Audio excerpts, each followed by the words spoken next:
thanks, guys, everybody, for tuning in. Every once in a while, I like to get somebody that is very, very knowledgeable and active within our catch wrestling community and make you guys privy to the kind of conversations that I've been lucky to have with guys like Carl Gotch, hopefully with my forthcoming book, helping people actually understand him, and that the only interview, video interview with Carl of that length. Obviously, all the footage with Billy, now with Wade. But I've got a gentleman on the phone that has been a friend of mine for, it's got to be at least a decade now, and a guy that has helped me immensely with regards to my understanding of catch wrestling and what I've tried to piece together from, in academic historical speak of primary sources. And his name is Nathan Hatton. C. Nathan Hatton is his official publishing name. He's a PhD in history. He's a lecturer at Lakehead University in Thunder Bay, Ontario. And what I really like about Nathan, and I'll introduce him and let him speak in a second, but what I like about Nathan, well, there's a lot I like about Nathan, but in particular is he got his PhD in history basically in catch wrestling. And he may disagree with me, but, I mean, he's got a PhD in history, and he did his dissertation basically on catch wrestling. And he was able to publish a variation of his book, or of his dissertation, as a book called Rugged Game, and I highly recommend you guys go and get it. I believe it's available on Amazon. Rugged Game, Community, Culture, and Wrestling at the Lakehead to 1933 by C. Nathan Hatton. But what else I like about him, he's been an incredible resource. I've run everything I have by him, and we don't necessarily agree on everything, but I everything, because I respect his opinion so much. And the other thing I like about him is that he actually wrestles, and he's been involved in the catch wrestling community for a very long time, longer even than me. I mean, when I got involved 12 years ago, he was already involved. So without further ado, ladies and gentlemen, Nathan Hatton, welcome. Well, thank you very much. That's a very kind introduction, Jake. And it's true. I was putting it together in my head as you were giving the intro, and I think that you and I have been associated in some capacity now for about 11 years, which is an incredible span of time. Time flies, man. It's really crazy because it certainly doesn't seem that way. But I wanted to sit down with you because not everybody is a professional historian. I mean, I'm very much an amateur historian, and I've been very lucky to have your advice and guidance here and there along the way in my journey. But your typical person out there that's interested in wrestling, and in particular catch wrestling, which is kind of both of our passions, they don't have the toolkit or perhaps the trained mindset like somebody like you. And that's why I wanted to have this conversation, is so maybe people could have a better conversation about catch. And it's a difficult subject. This is something that I found very, very difficult when I started trying to dig down and actually try to figure out the truth, quote unquote, about catch wrestling and what is and what isn't, because, one person says something and then another person says another. I find doing the history of catch wrestling, because it has its finger in competitive wrestling and then also in worked or fake pro wrestling, it's very difficult. It's like trying to do research on spies or something, There's that, because there's so much intentional misinformation and Kayfabe, as they call it in the wrestling business. What are kind of, just for your average Joe out there, maybe some ways for them, some rules of thumb or heuristics for them to be able to sort out the bullshit because there is a ton, and it never seems to go away from maybe the morsels of truth or the good stuff in catch wrestling. What would your advice be? Well, the one thing that people have to be willing to invest, first of all, is some time into things. And I use this little rant, if you will. There's the big D discipline of history, but there's also the small d discipline of history. And that involves, putting the amount of time in that's necessary, really digging. You have to realize, or anybody has to realize, that if you're gonna get an understanding of any particular subject, you have to really devote a lot of time to it. And you have to be willing to, put the time in. You have to be willing to realize that a lot of the answers are not going to come right away. So another thing you have to rely on is multiple corroborative sources. So, for example, there's a lot of different sources that you can use, and each in and of themselves can be problematic. Right? Each source has its limitations, has its strengths and weaknesses. But if you're going to look at particular aspects of really any history, but definitely something like catch wrestling history, you want to make sure that you can have multiple sources, and then you'll notice little trends over time, and that's where that time and that discipline comes in. You will notice little consistencies, things that will pop up time and time again. How matches are conducted, even what types of techniques are used, how things come and go. Certain techniques are popular during certain times, other times they fade away. The other thing too is when it comes to oral testimony, one thing that's unfortunate, in Western society, we don't have the same oral traditions that a lot of societies that don't use or don't rely on writing rely on. So there can be difficulties with oral history, but at the same time, when it comes to something like wrestling, a lot of the stuff wasn't written down. Because if you go back 130, 140 years ago, a lot of the people who would have been practicing the art, maybe they were immigrants from Central Eastern Europe, so they might not have had high levels of literacy. And a lot of stuff just simply didn't get written down. Well, like Carl, I hate to interrupt you, but Carl Gotts used to tell me that wrestling was a workman's sport. It was a blue-collar sport, which would go along with that, like you see in the history books, it was coal miners and stuff, not academics writing down all the details. They were actually wrestling. This is it, right? And that's one of the difficulties, or one of the challenges associated with it, is the fact that you're dealing with with oral traditions and things like that. But the problem is sometimes is that I've seen a lot of stories that people tell, but then you go back to try and verify things through primary sources from the time, and you find, well, those things don't gel up. Now, it might be little things. For example, I heard an interview, for example, with a woman whose husband had been a prominent wrestler in fact, the area where I am right now in Thunder Bay. And he was a man of Finnish descent. In fact, he had immigrated from Finland, and they talked about one of his early matches. And the match was against a person who was, at least ostensibly French. He was actually Italian, but he billed himself as French, which is another problematic thing. I'll get back to that in a second. But, in recalling the events, 25, 30 years later, a lot of the actual sort of facts and details, the dates were wrong, the ethnicity of the wrestler was wrong, those types of things. So if you're a devil for those details, the most important thing you can do is try to get the sources that are as contemporary as possible. So we'll take probably the best example anybody would know of in terms of catch wrestling would be something like Frank Gotch.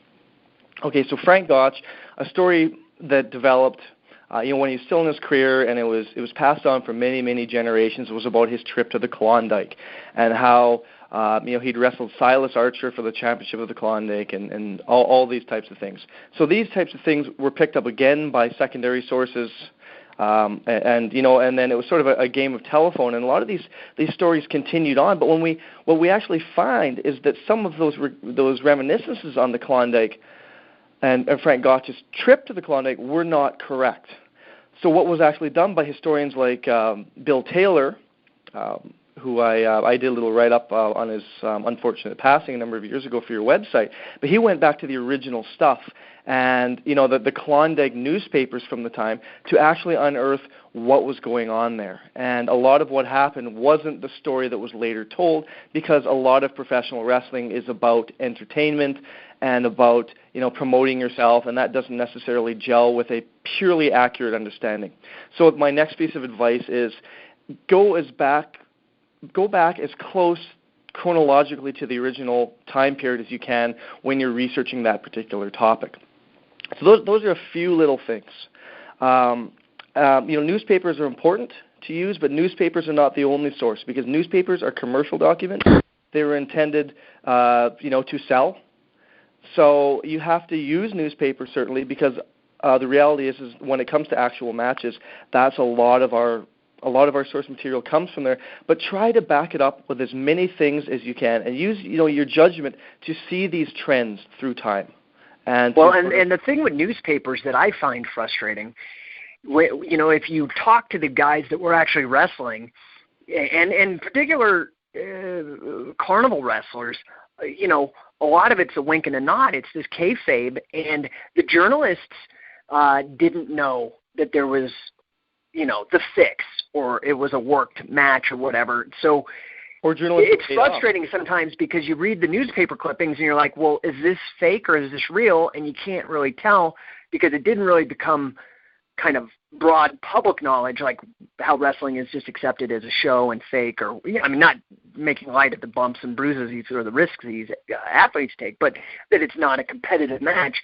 That didn't really break into the broad cultural awareness until like the 20s or 30s. Is that fair? Yeah, that's fair. Yeah, you really start to see a lot of that by the late 1920s, early 1930s. But the fix was in well before then, before the cultural awareness. Yeah, absolutely. There's no question that there had always been fixing in professional wrestling. But that's true of many sports. At the same time that you see condemnation of fixing in wrestling, you see condemnation of fixing in boxing matches. You see condemnation of fixes in foot races. I've seen controversies around pole vaulting matches, around Caledonian Games competition, Highland Games. So it was just...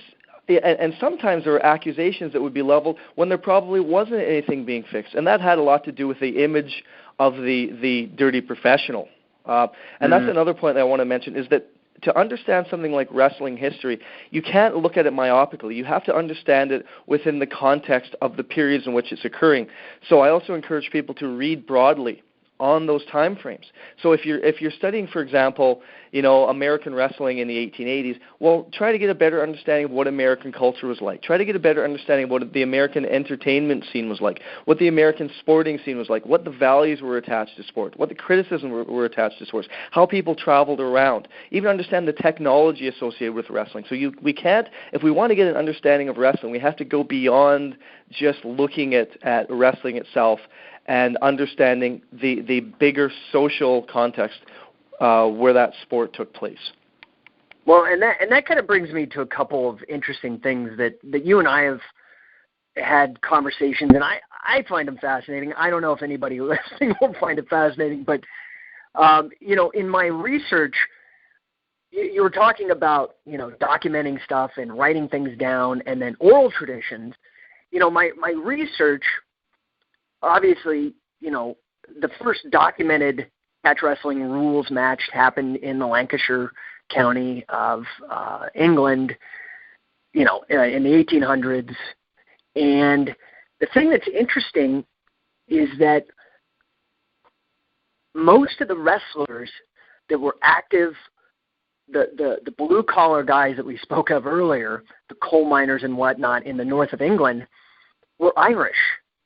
And it's interesting you mention oral traditions, because it's my hunch or my intuition that the catch wrestling originated in Ireland and came over to the North England. And, one of the things I learned when I went over to England with Billy a couple times was that, they said that in Wigan and in Lancashire there's more Irish there than there are in Ireland. And in Liverpool as well. And, under British rule, the Irish were not allowed to read and write. They were not allowed to learn that. And so they had a strong oral tradition, but nobody wrote it down. So it's the thing that I'm working on figuring out now is, did it originate, that rule set, with those Irish coal miners, those immigrants, but it was first actually documented in the north of England. It's a real murky mess. History is very difficult work because absolutely it can be. We're not there. You have to apply, I think, what you call kind of this fuzzy logic. You have to figure out the common denominators, like you said, across this broad swath of information and see what's the common denominator. Right, what pops up over time. And I have used that term with you before, fuzzy logic. And there's certain ththings that are concrete at the center, which we seem to know, but then there's other things which are a little bit murkier on the outside. And, it's one thing, too, is that most sporting traditions started out without formally written rules. There would be rules that would be understood within communities. A lot of those rules would just be implicit because those are the cultural expectations that developed around that particular activity, but they weren't written down. And we really only start to see that move towards a lot of written rules. Well, certainly we see that in the 18th century. For example, you see that in boxing with the Broughton rules. And it developed far more so in the 19th century. But overwhelmingly, sporting custom was sort of the spot thing. And, it might have varied from even one town to another. Like if you're in Lancashire, for example, and let's say in 1800, the customs of wrestling that were in, to use the community that most people would be familiar with, Wigan, they might be slightly different than they would be in a community perhaps 30 or 40 miles away. So there wasn't that same level of standardization around rules in sports. There was localized practices, and there wasn't the written aspect to it. So those are all certainly challenges that face anybody who's looking at what we might term, or say the historian Alan Metcalf might term, quote unquote, modern sport, for sure. And okay, now wait, I'm sorry, because now you've got my you've piqued my interest now, because clearly one of the things you and I talk about a lot are the variance in rules. That's something you just brought up, is the kind of regional rules. And this is my intuition. Now, I'm going to just give you a little side story that when I was writing my most recent book, I got a genetic test done. You spit in a vial, and you mail it off, 23andme.com. You mail it off, and they do some testing, and they can tell you about your haplogroups and all this kind of stuff. So I like to pretend that I have free will and that all the things I've accomplished, it's because I'm so great or whatever, but I'm becoming less and less convinced. You on that, but anyhow, the issue of free will is something for... Well, here's the interesting part historically, right? So I get this back, and you and I have had talks not just about wrestling and history and all that kind of stuff, but we've talked political history and things of that nature. So anyway, and this will all come together, but just be patient with me here. I get the test back. Come to find out, on my dad's side, which, my last name is Shannon, my haplogroup traces all the way back to about 200 miles due west of Wigan. Okay, so it's very interesting in Ireland, okay, actually right where the Shannon River kind of is. And so I find it interesting that I'd like to think that I had some sort of choice about being interested in catch wrestling, but I think it might have actually been programmed in my genes. Yeah, something genetically predisposed to it. I don't know. I'm just putting that out there. But the other thing that's interesting, and this is, I'm coming to my point. The other thing that's interesting is that same region was famous for this political formulation, which was about as close to anarchism as you could get. They were called these tuaths. It was like tribal leadership, not all that different than, say, like the Cherokee or the Native American, some of the Native American political structures here in the United States. Now, the reason I say that is I consider myself pretty much an anarchist, and we've talked about this in the individualist anarchist tradition. Now, what the hell does this even have to do with catch wrestling? Well, this is my point. Now, you go, and then I'll say what I think. Okay, well, let me just make this point. You're talking about when you go to different places, and the sports, the rules are agreed upon. And that is something that's very important to me deep in my core, I think. And why I get so flabbergasted and maybe perhaps frustrated when people try to have a top-down approach to rules, saying, wagging their finger and saying, no, this is the rules and this, when in fact with catch wrestling, and you please correct me if I'm wrong. If I'm wrong, please tell me. But catch wrestling started out with two people making an agreement saying, hey, I'll wrestle you. Here's the terms of the rules. This is what Billy told me, Carl told me, all kinds of different old-timers told me, that it was bets. That it wasn't a promoter saying, these are the rules and you two get together and I'll pay you. It was one man saying, yeah, I can beat you, and the other guy going, no, I can beat you. Well, let's dictate rules. You can pin, you can submit, you can choke, you can, strangles part of what. But they would make these agreements. And I think this is important because I really like this idea of catch wrestling being bottom up, not some top-down FILA organization dictating what the rules are and all that kind of stuff, but bottom up, two individuals agreeing upon terms and then may the best man win. Now, is that your understanding in terms of that it was a bilateral agreement, not a top-down dictate from some promoter or whatever, at least in the beginning?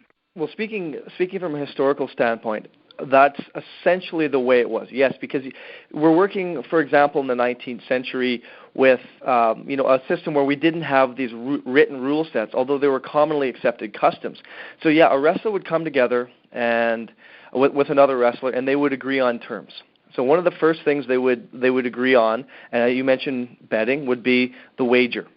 So they would agree on, we're going to put up, $50 aside, or, if it's England, 50 pounds aside or 30 pounds aside, winner take all, or whatever the conditions might be. It might be 2-1.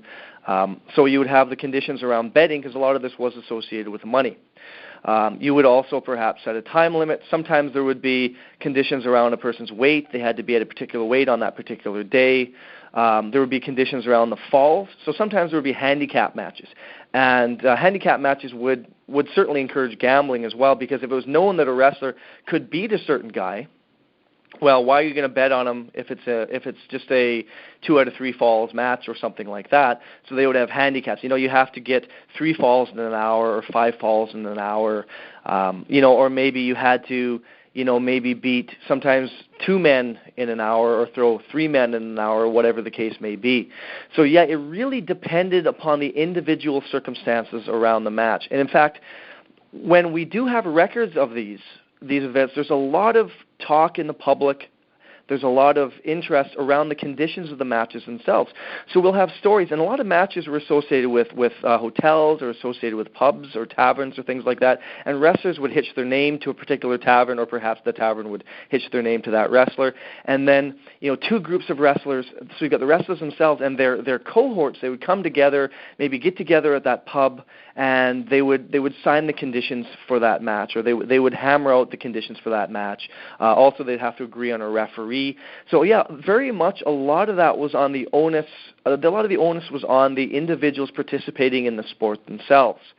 So we see later on, the development of wider accepted rule sets. So for example, the Police Gazette rules. But if you even read the Police Gazette rules themselves, there's a lot of individual wiggle room in those in terms of conditions around how the match is going to be organized, et cetera, et cetera. And that changed, obviously. I mean, this is almost just too stupid to say, but I got to say it just to get it out there.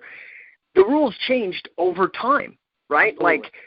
We've talked pre-1900, you would see the strangle in matches more commonly. Obviously, yeah. Evan Strangler Lewis beating Tom Cannon or Martin Burns or something. But then that fell out of favor, then the strangle was barred. But it fell out of favor, but that doesn't mean it wasn't used. Okay, just because, and again, that kind of comes into our fuzzy logic thing. At the heart of those written rule sets was the acceptance that the stranglehold wasn't allowed. But there's many, many matches that were conducted where there were no holds barred, where the stranglehold was perfectly acceptable. Or, you might even have not just the stranglehold barred, but you see matches where they might bar a toe hold. So if one wrestler was known to be particularly adept at that particular technique, and say he had beaten a lot of wrestlers with it, maybe even the wrestler that he was going against, well, again, for the conditions of betting, they might eliminate the toe hold. Right? Well, and there's even another, I hate to interrupt, but there's another dimension, because I look at, like, I'm close friends with Wade Chalice, and I'm friends with Mark Schultz. And Mark Schultz choked people, and his brother choked people out all the way to a gold medal in the 84 Olympics, and it was still barred. Yeah, right. Well, they had an arm in there, right? So that was all right. But he was still able to apply that Schultz headlock, and he would put guys out. And my understanding too is that they had to change the rules. You could only hold that. You could have that hold for a few seconds, and then you had to let go or something. Now, someone who with more of a recent understanding of rule changes around 1983, 84, 85, in that time, can give more details on that. But and a lot of techniques that are legal techniques can still be used to inflict a huge amount of pain, or can be rendered as submissions as well. So I mean, this is one of the things that I've been able to make. You've watched the evolution of scientific wrestling over the years, from me just trying to put out historical documents to now actually having tournaments and media attention, all this kind of stuff. And one of the things that has really helped to make catch wrestling relevant and have anybody give a shit, frankly, anymore, is MMA. And one of the things that I think is important is for people to understand is that there were chokes and choking techniques in catch wrestling at one point, just like there are in modern mixed martial arts today. Right. This is true. If you look at some of when Jiu-Jitsu people started to emigrate to the Western world, and we're looking at the end of the 19th century and that first decade of the 20th century. A famous article, for example, published in Cosmopolitan with Hugh Leonard, who was the wrestling coach at the New York Athletic Club. He would talk about, the Jiu-Jitsu guy has this move, but we have this move as well, and some of those included chokeholds. And Farmer Burns, in his writing, writing after the turn of the century, would talk about, earlier in my career I had to contend with chokeholds as well. So, there was that tradition of the strangle that existed, and my personal view is that, and that's really to echo Farmer Burns, is that a complete understanding of catch wrestling includes that knowledge.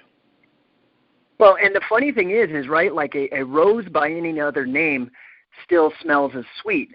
And so if we understand that rules change and that, pre-1900 there were strangles and it was, based on the, that participants agreed upon, and then catch wrestling had some matches that started to bar the strangle, and then they started to bar the full Nelson because people were getting their necks broken and dying. And in the very first Olympics, in which they had freestyle wrestling, it was called amateur catch as catch can. So a rose by any other name still smells as sweet. And so freestyle catch wrestling, this is another interesting thing with regards to the mirror, how wrestling kind of mirrors politics maybe also. Not only is it difficult to do the history because there's subterfuge and counterintelligence and disinformation, but there's also, it's interesting to see that as we left kind of the Wild West era, at least in the United States, of more of a laissez-faire approach to the economy and whatnot, and as more and more regulations started being added in through the 20th century, and now we have all these regulations for business. Well, now we've seen the same thing happen to catch wrestling. It's called freestyle or folk style. It's just the same thing with a bunch of rules. Yeah, well, that term catch as catch can, you still would see that in common parlance into the 1920s. And for example, that a lot of my research is on wrestling in Canada. Now, I look as much at amateur wrestling as I do at professional wrestling. So I'm probably one of the few guys who does both. And my interest is in both. And my interest is also in the interconnectivity between amateur and professional wrestling. And in the 1920s, for sure, they're still using that term catch as catch can. They're using it in Canada and, certainly using that term elsewhere in terms of amateur wrestling. So when you think of 100 years ago, when you were talking about amateur wrestling, you're talking about amateur catch as catch can wrestling, yes. And then when you look at, like, German pro wrestling, they call it catch. It's so confusing for your average person who is just trying to figure stuff out on the internet that the words mean different things in different contexts and different time periods. Sure, yeah. No, these things always change. I think, wrestling, again, those bigger picture connections. Wrestling, like anything else, is not static. You watch football now, let's say American football, and you look at the rule sets. It's not the same as when Gerald Ford was playing, or it's not the same as when Ronald Reagan was playing back in, of course they weren't doing professional football, but college football. These things change over time, and they change according to a lot of the times changing public expectations as well. So around the stranglehold, I think a lot of the problems around the stranglehold had to do with the public themselves. The public saw it as sort of an affront. And a lot of people who were involved in sort of watching wrestling matches didn't see it as a particularly, clean way to win a wrestling match, even though it's obviously a valid technique. So a lot of that is and maybe that's where catch wrestling has gotten its reputation for being so brutal and nasty, and maybe the gentry looking down at the working class doing this kind of more free. Yeah, there was always enormous class elements associated with it. Boxing as well. So, frequently you had people who were, in the case of wrestling, professional wrestling, colliers and whatnot, those are the people involved in the professional end of things. And there's absolutely no doubt that, they're middle-class, quote-unquote, betters, the ones who are involved in, organizing amateur sport and getting a lot of that sports infrastructure in place, look down upon the sports that were being done by the emergent working class in the 19th century into the 20th century. Absolutely. Well, those same people looking down their noses were the same people also doing dogfighting and cockfighting. Oh yeah, there's a lot of hypocrisy. Some of my own research, because I've looked somewhat at the connections between wrestling, boxing, and a lot of these other quote-unquote dirty pastimes, including dogfighting, and we do find that just as much as many reform-minded, quote-unquote, progressive members of the middle class were looking down on things like dogfighting, that their neighbors in their middle-class neighborhoods were also attending these things under cloak of night. Absolutely. Total hypocrisy. Absolutely, yeah.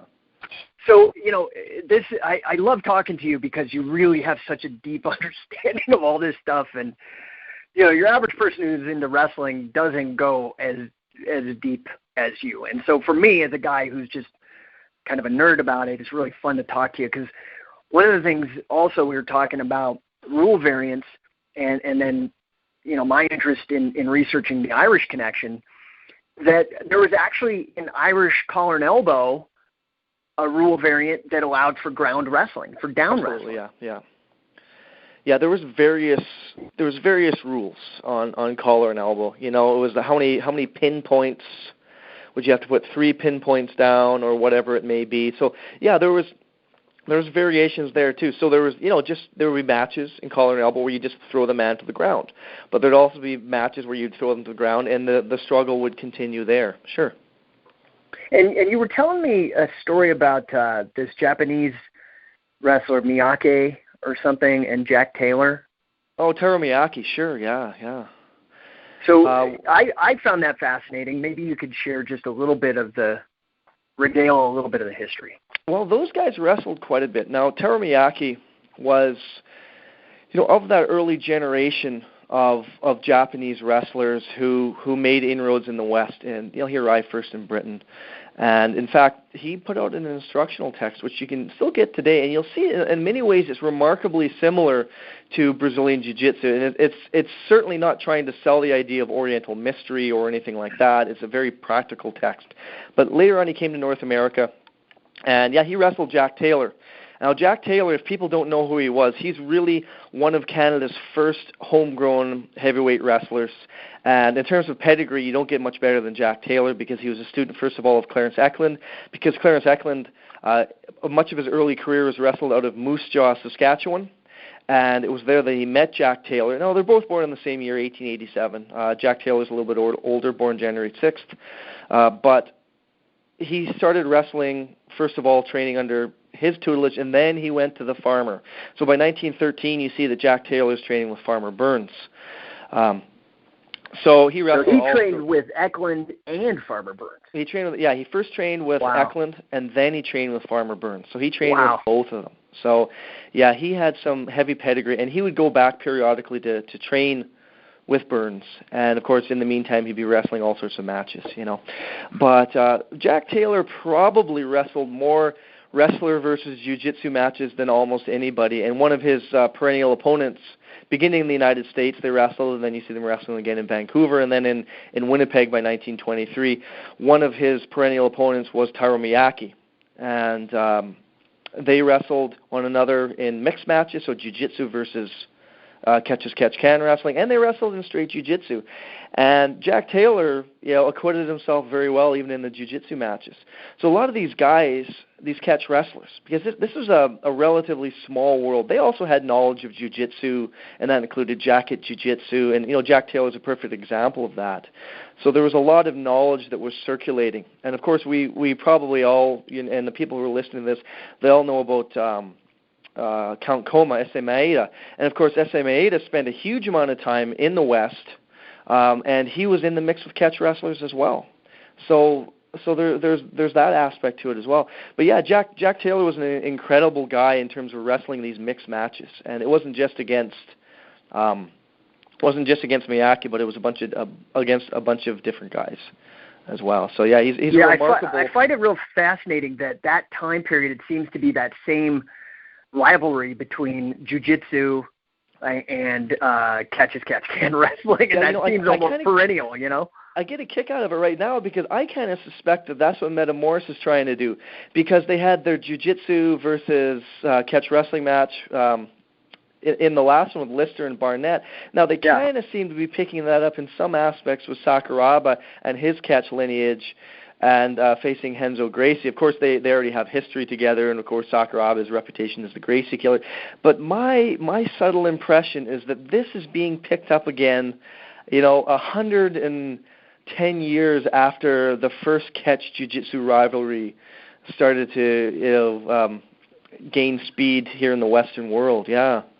Yeah, it's so fascinating. Now, I talking in terms again of that wrestling is an evolving sport, and that rules change and all that kind of stuff. But the commonality, and when I really sat down in 2007, there had been nobody really that had put together a tournament for catch wrestling. So I really didn't have much precedent to operate off of when I first started the King of Catch back in 2007. So what I did was apply that kind of fuzzy logic as best I could, where I tried to find the common denominator across time periods, across rule variants and whatnot. And again, I sent it to people like yourself and Carl and a few other people to review it and not get a sign-off, but just to get that broad understanding of it.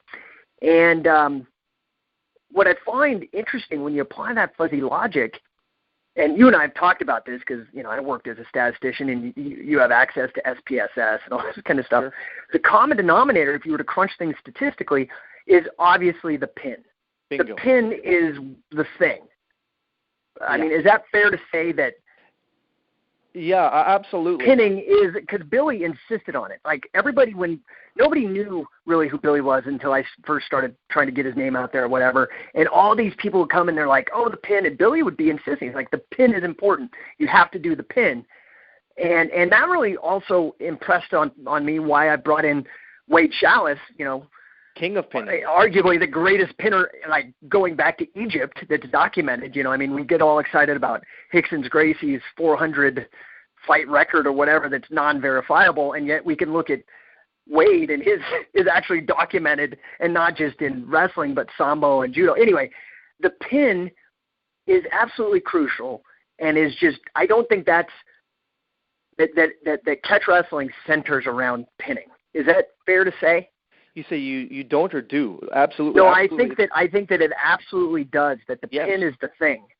Yes, there's no question about that. Like, for example, and I use this analogy with you before. One of the common methods of training in wrestling, and of course Karl Gotch liked the saying, "Victory goes over a bridge," and that had many aspects to it in terms of throws and things like that. But people didn't just practice bridging because it's a way to strengthen the neck. There's lots of other things that you could do to strengthen the neck. You know, you can strap a harness to your head, and you can lift weight with it. You can put a ball against the wall, a soft ball, a medicine ball, or something like that, and do neck nods.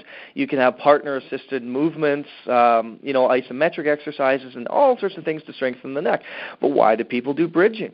Well, bridging isn't just something to strengthen the neck. It's that entire posterior kinetic chain structure, and that is for avoiding pins. So one of the best examples that I can think of off the top of my head, and I bring this up because some of the readers associated with scientific wrestling might remember a story that I submitted to you many, many years ago concerning a local wrestler here by the name of George Garrett and a wrestler by the name of George Walker. Now, when these guys wrestled one another, in the first match, Garrett, who was older but heavier than Walker, and Walker had an enormous amateur wrestling pedigree. In fact, he has connections also to Stanley Bacon. They wrestle one another, who Billy was certainly a fan of. But anyhow, at the termination of their match, you had Garrett on top of Walker, and Walker was holding a bridge for about 5 minutes. Why would he be doing that if pinning wasn't important? Right. He was trying to work him down into a pin. Yeah, no, pinning was absolutely essential. And a lot of the submission techniques weren't to submit the guy. It was basically to say, roll over to your back or I'll break your ankle. Yeah, the concession back then wasn't the tap per se. It was the roll on the back. So instead of tapping, people would roll over. Yeah, so if you're going to understand catch as catch can, and if you're going to practice the art, you have to do pinning. That's all there is to it. And one thing, and we spoke about this before too, with the Japanese shoot movement in the 1980s, 1990s, they removed the pin and it became pure submission grappling. And I've always kind of thought that to be an interesting thing because it emerged from professional wrestling, but it eliminated that pin aspect to it. Yeah. And so I think a lot of people have this idea of catch wrestling, and it still persists, that it's nothing but a bunch of obscure holds, right? Obscure submission holds and things like that might be not included in Jiu-Jitsu. That's absolute nonsense.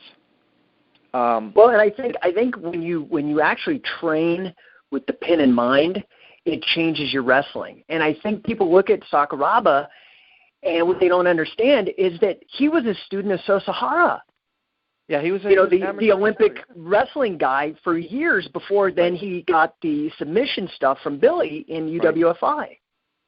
Yeah, no, this is it, right? And all of the really good catch wrestlers, of course, how did Billy Robinson get started? We got started in amateur wrestling. Billy Robinson, I'm sure, and Karl Gotch would know a considerable amount about pinning, right? Because that's in their day, it would people would say, I'm sure if you said, well, catch wrestling has nothing to do with pinning, they wouldn't know what you're talking about. Of course. Well, and it's interesting too because you look at somebody like, say, Jack Briscoe versus Billy Robinson, right? And they had that famed kind of impromptu match or whatever. Yeah, sort of a work that went down the tubes, sure. Yeah, and the thing is, and I remember this because I've been doing submission stuff since '94, because I was in Denver when the second UFC was there in college, and I got all excited seeing this because I was a little skinny guy. I saw a little skinny Hoyce Gracie beating people up. Right. And one of the cool things that I learned is that here are these great kick-ass wrestlers that I'd always, I'd been in and out of wrestling or whatever throughout my youth, but, illness had I had cancer when I was a kid, so it kind of pulled me out of it during high school.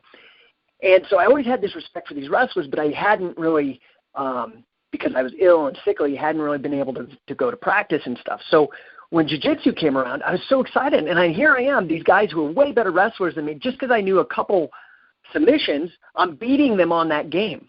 Right. But I think and this is what I found, as soon as the wrestler figured out what I was doing from the jiu-jitsu tricks I knew, I was done. I was toast. And we've seen that similar development happen in mixed martial arts, where now statistically it's dominated by amateur wrestlers who then figure out submission holds.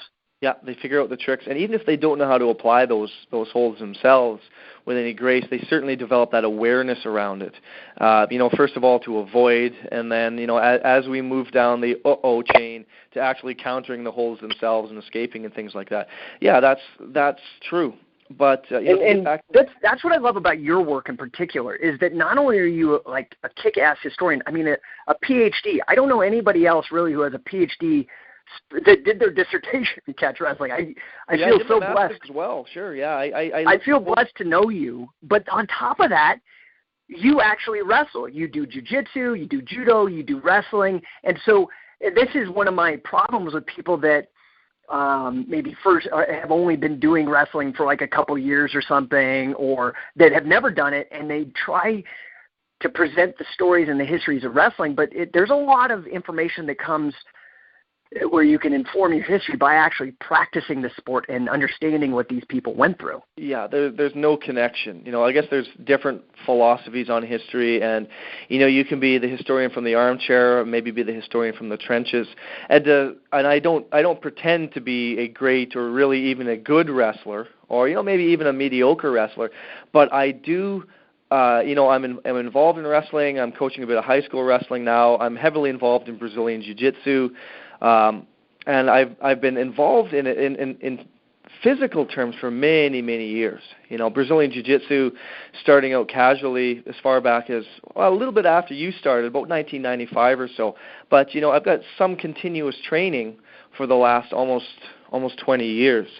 So there's something to be said for that, because you can even look at descriptions of matches, and sometimes it could be extremely detailed, and having some understanding of how wrestling actually works, you can look at that match and say, yeah, maybe that's not that plausible from an actual wrestling standpoint. Like, yeah, you wouldn't actually be able to get a guy in that hold from an actual wrestling standpoint. So it certainly helps to be informed by an actual practical understanding of the sport itself. Yeah, I really, I just appreciate that so much about you, and I don't want to keep you because we're actually closing in on an hour talking about time flies. Really? I mean, I could talk about this. Yeah, I could talk about this stuff all day. If people want to get a copy of your book, Rugged Game, is Amazon the best place to go? Actually, it's not available on Amazon as far as I know. I had a very good publisher for it, which was Northern Studies, the Center of Northern Studies of Lakehead University, but there were some issues, not with Northern Studies itself, but sort of larger infrastructure. But where you can get it, so it's not distributed through Amazon, long and short of it, you can order it. You can either contact me and just look me up on Facebook, and I can get a copy to you. And I've sent copies all over the world. Okay, and is there a link actually? Because I remember there used to be on this Northern Regional Studies, whatever their publishing website, you could actually go and buy it there. Because I could put a link in the video, because I'll put this up on YouTube so people can listen and watch. Okay. Well, one thing is there a link, and I'll link it. You can just mail it to me later or something. I could do that. Yeah. The best place to probably get it would be through the Lakehead University bookstore. Okay. Because they're used to sending books out in the mail and doing those types of things. So what I will do is I will get that to you, and anybody who's listening to that and is interested in the Rugged Game, they can order it through them.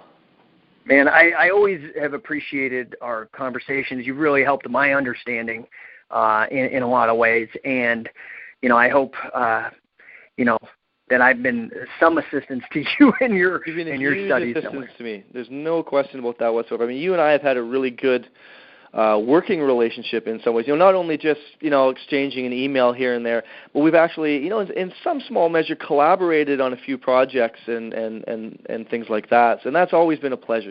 I consider you to be one of the people who has led the modern catch-as-catch-can movement, and putting together the first competitions, and getting out some of that primary source stuff early on in terms of technical manuals and some of the older written historical sources for people to look at. You and I both went through the ringer with some of these guys who were, I'm not going to name names, but screwing people over, lying, making crap up to sell DVDs and charging crazy money and all that. And I think that we both got sick of that.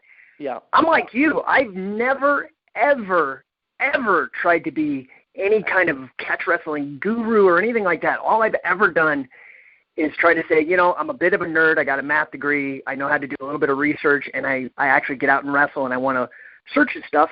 I can't be alone. I know there's other people out there that want this too, and I've tried to make everything I have available. That's the, And for sure. You and I both were through those bad old days, and I think there's a lot of incredible stuff happening right now with catch wrestling. You're actually seeing people competing under rule sets which involve pin and submission. I think it's a really good time right now. If you just use what's on Facebook and all the various pages as a metric, well, there's a lot of people who are obviously interested in it. And to give credit where it's due, I do attribute a lot of that, of course, to you and the fact that you've sort of, been working to publicize the sport over the past, well, I guess it's been a decade now, which is incredible since the release of your first encyclopedia set. Yeah, boy, and what an embarrassment that was when I look back. I mean, it's cool because I was in a place where I was able to get all these old books, and they were quite expensive, and nobody else really had them, so I just basically made all of them available. But it has certainly been crazy, and all I've really endeavored to do is to turn people on to people like you who are, interested and have a deep understanding, or the old-timers like Billy and Carl and Dick Cardinal and all these other old-timers and stuff. But it's exciting, man. Now we've got, Billy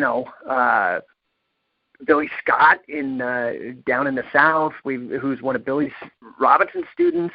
Oh, and you were telling me something interesting, and then I'll let you go, about the surname Robinson being from Eastern Ireland, which would have been close to Wigan. Or Manchester. It's interesting because my family, like on my mother's side, they're Robinsons, and they come from Ireland, right? So they're from the north of Ireland and from the east of Ireland, so they're kind of from that area. But if you do some census research on the Wigan area, you'll find, well, let's say Lancashire in general, you'll find that Robinson is one of the most common surnames. So there's obviously a big connection there. And what happened was a lot of people came from Ireland to work in the coal mining industry as the Industrial Revolution started to get going in the late 18th century. So there was a lot of kind of traveling back and forth there, I'm sure, as a result of that. Because, of course, a lot of people move because of economic considerations, and oftentimes people move in chains. Maybe what I mean by that is, a family member, a couple brothers go over, then later on they bring their cousins, et cetera, or communities might sort of semi-shift en masse from one area to another. So I think there was a lot of that going on. If you look at the surnames in Lancashire, you do find quite a few Irish surnames, not the least of which, of course, is Robinson or Riley or names like that. You find tons and tons of Irish names in that area. Yeah, when I look back at all the old-timers, and, Riley's gym, obviously, Pop Sharnock is where I was going to go. Like, not many people know about the rivalry and with Pop Sharnock, and that really came out in Billy's memoir, Physical Chess, talking about how, there's so many of these people that nobody knows about, and only a few people got publicity. He wasn't the only Sharnock. There was a Sharnock that predates him as well, who was a prominent Lancashire wrestler. So Pop Sharnock, there was a Sharnock before Pop Sharnock. So yeah, there's an Irish connection going even further back, Irish surname connection. Brilliant. Well, Nathan, a pleasure as always.